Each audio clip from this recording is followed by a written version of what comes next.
পুনৰবাৰ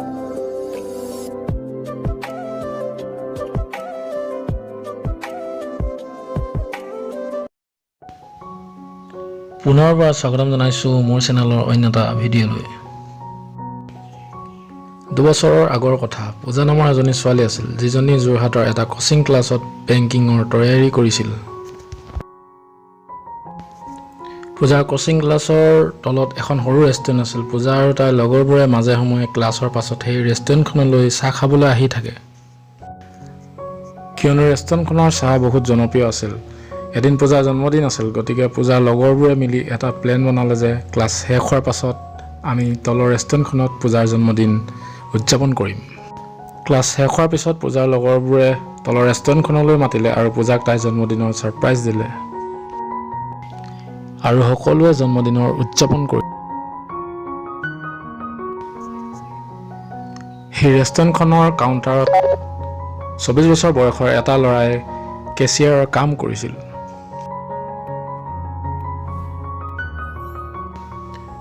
যেতিয়া পূজা আৰু তাইৰ লগৰবোৰে জন্মদিন উদযাপন কৰাৰ পাছত ৰেষ্টুৰেণ্টখনৰ বাহিৰলৈ যাবলৈ ল'লে, তেতিয়াই সেই ল'ৰাটোৱে পূজাক মাত লগালে। ল'ৰা, মেম, এইটো মোৰ ফালৰ পৰা আপোনাৰ জন্মদিনৰ সৰু এটা উপহাৰ।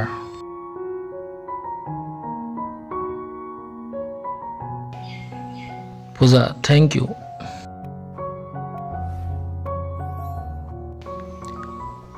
ৰাতি যেতিয়া পূজা সেই ল'ৰাটোৱে দিয়া উপহাৰটো খুলি চালে, দেখিলে যে ভিতৰত এজনী সৰু প্ৰিন্সেছ আছিল, যিজনী এজোপা গছৰ তলত বহি আছিল।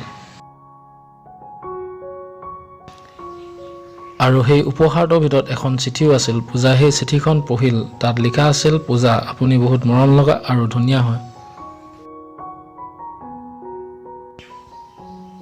যেতিয়াই আপুনি ৰেষ্টুৰেণ্টলৈ আহে, তেতিয়া মোৰ নজৰ কেৱল আপোনাৰ চেহেৰাৰ ওপৰত। আপোনাৰ হাঁহিটো দেখি মোৰ চেহেৰাটো এটা চমক আহি যায়। মোৰ নাম ৰোহিত হয়। অন্য দিনা যেতিয়া পূজা আৰু তাৰ লগৰবোৰে ৰেষ্টুৰেণ্টলৈ আহিল, তেতিয়া কাউণ্টাৰত বহি থকা ৰোহিতে পূজাৰ ফালেই চাই আছিল, কিন্তু পূজাই নিজৰ নজৰ আঁতৰাই ৰাখিল আৰু নিজৰ লগৰবোৰৰ লগত কথা পাতিবলৈ ল'লে। যিদিনাই পূজাৰ ৰেষ্টুৰেণ্টলৈ আহে, ৰোহিতৰ ফালে মাত্ৰ এবাৰ চাই আৰু আকৌ তাক ইগন'ৰ কৰিব লয়, আৰু এনেকৈ কিছু সময় পাৰ হৈ গ'ল। Thank you guys for watching this video. ৰোহিতে পূজাৰ লগত কথা পাতিব বিচাৰিছিল, কিন্তু পূজাৰ ফালৰ পৰা একো উত্তৰ নোপোৱাৰ কাৰণে ৰোহিতে কথা পাতিবলৈ সাহস কৰা নাছিল। এদিনাখন যেতিয়া ক্লাছ শেষ হোৱাৰ পিছত পূজাৰ ৰেষ্টুৰেণ্টলৈ আহিল, তেতিয়া দেখিলে যে কাউণ্টাৰত ৰোহিতৰ জেগাত বেলেগ কোনোবা ল'ৰাহে বহি আছে। পূজাই ভাবিলে যে ৰোহিতৰ গা বেয়া হ'বলা, সেইকাৰণে আজি সি কামলৈ নাই অহা চাগে। কিন্তু চাওঁতে চাওঁতে এসপ্তাহ পাৰ হৈ যায়।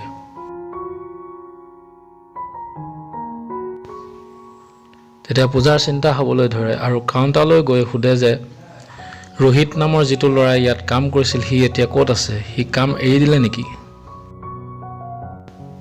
কাউণ্টাৰত বহি থকা ল'ৰাটোৱে ক'লে যে নহয়, ৰোহিত দাদাই কাম নাই এৰা, মালিকে তেওঁক বজাৰৰ ৰেষ্টুৰেণ্টখনলৈ পঠিয়াই দিলে।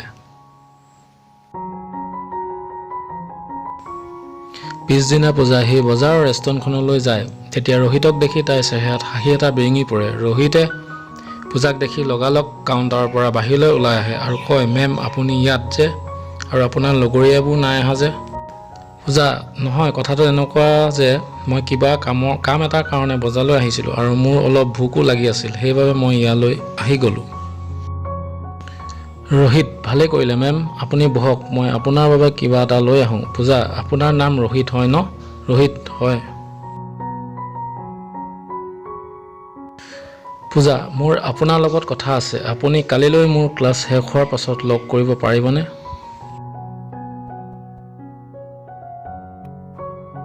ৰোহিত, ঠিক আছে, মই কালিলৈ ক্লাছ শেষ হোৱাৰ পাছত আপোনাক লগ কৰিম।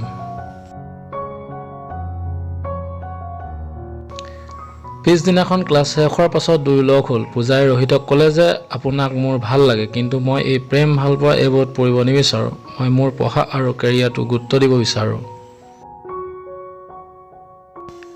ৰোহিতে ক'লে, চাওক মেম, মই এনেকুৱা একো নকৰোঁ যি নেকি আপোনাৰ পঢ়াটো লোকচান হয়, কিন্তু মই কি কৰোঁ? আপোনাক চাওঁতে চাওঁতে মোৰ কেতিয়া আপোনাক ভাল পাই পেলালো মই গমকেই নাপালো এতিয়া হৃদয়ে বিচাৰে যে নিজৰ গোটেই জীৱনটো আপোনাৰ লগতে থাকিম পূজাই ৰোহিতৰ কথা শুনি তাৰ পৰা গুচি যায় আৰু গোটেই ৰাতিটো পূজাই কেৱল ৰোহিতৰ কথাকে ভাবি থাকিলে কিয়নো পূজাৰ অন্তৰত ৰোহিতক লৈ প্ৰেম ভাৱ জাগি উঠিছিল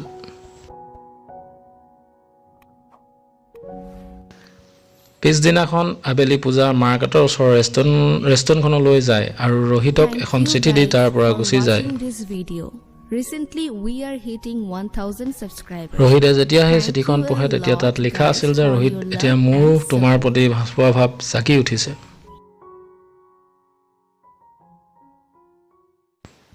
এইখিনি পঢ়ি ৰোহিতৰ সুখৰ কোনো ঠিকনা নাইকিয়া হৈ গৈছিল সি চিঠিখনক চুমা খাই নিজৰ পকেটত ভৰাই থলে গতিকে এনেকৈ পূজা আৰু ৰোহিতৰ প্ৰেমৰ আৰম্ভণি হয় বন্ধুসকল গতিকে আপোনালোকৰ এই কাহিনীটো শুনি কেনেকুৱা লাগিল আপোনালোকে কমেন্ট কৰি জনাব আৰু এই লাভ ষ্টৰীটো আপোনালোকৰ বন্ধুসকললৈকে শ্বেয়াৰ কৰি দিব ধন্যবাদ